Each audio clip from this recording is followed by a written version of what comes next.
that the purported raid on Mr. Ofori-Attah's residence was staged, or at best, an imposter action in an attempt to court disfavor for the OSP and to derail the investigation.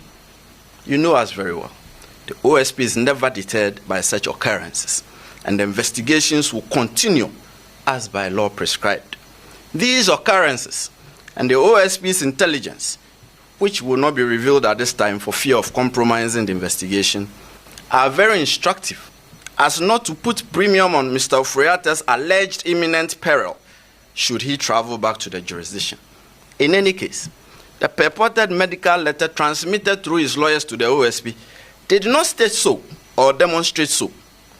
The OSP is unconvinced that the purported medical letter transmitted by Mr. Ofori-Attah through his lawyers to the OSP represents a medical report to the effect that Mr. Ofori-Attah is incapacitated or is so sickly and invalid to the extent that he is physically unable to return to the jurisdiction without imperiling his life.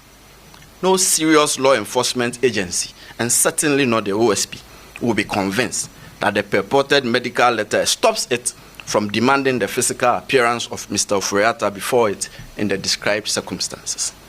We are of the firm conviction here that this is only a ruse employed by Mr. Ofori-Attah in aid of his intention to avoid returning to the jurisdiction and to personally answer questions in respect of the investigations.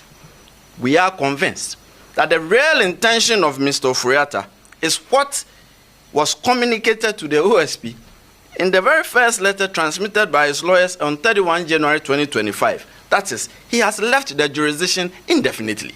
That was what was communicated to us at the first instance, and that is his intention. He has no intention of willingly returning to the jurisdiction. That much is clear to us.